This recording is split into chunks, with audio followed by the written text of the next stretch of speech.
What are you hungry for?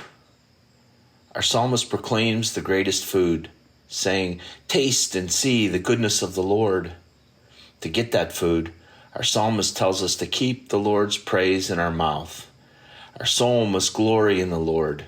We must extol his name, seek him, look to him, call out to him, and take refuge in him. In other words, we must give up our perceived control in life and trust in the Lord completely. That does not mean that we can quit working, but must face the challenges of each day with the Lord. Is our hunger satisfied just by our disposition to the Lord? Can we have the experience of Elijah the prophet? Elijah had followed the inspiration of the Lord in his life, and mighty deeds were worked by the Lord through Elijah. But he found himself being hunted, lost and alone in the desert.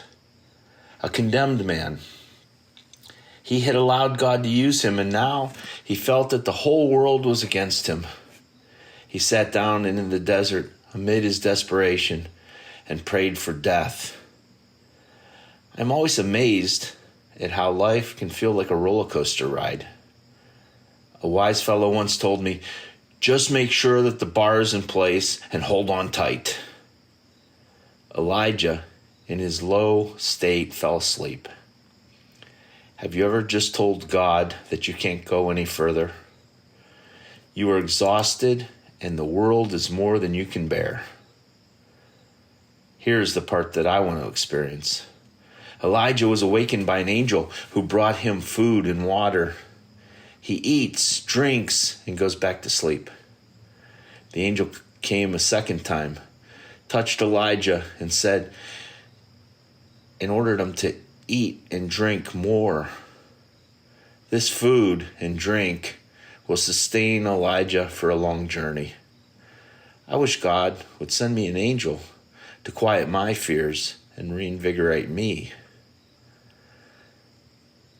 But God has done that for each of us.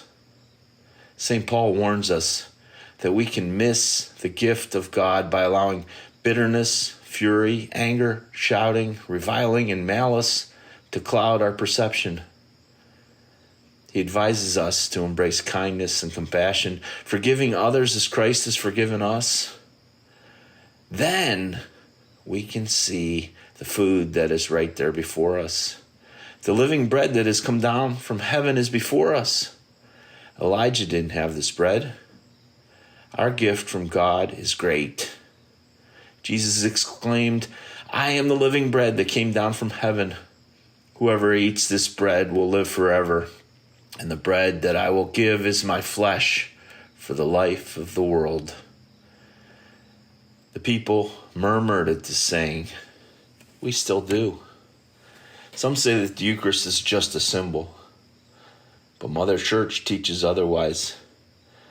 Some say that we Catholics should embrace a softer perspective of the Eucharist, saying that the Council of Trent's teaching of transubstantiation should be changed. But Mother Church, like Jesus, who is its head, cannot waver. God has gifted humanity with the gift of the ministerial priesthood. We can encounter Christ through the sacraments because of the sacrament of holy orders that was established by Christ himself. The Second Vatican Council taught that the ordained priest is the icon of Christ. The priest, by virtue of holy orders, can give us the living bread from heaven. Elijah ate a meal and was sustained for a long journey. We are offered a meal that will sustain us into eternity. The Eucharist is a great gift from God to humanity. Wake up, eat.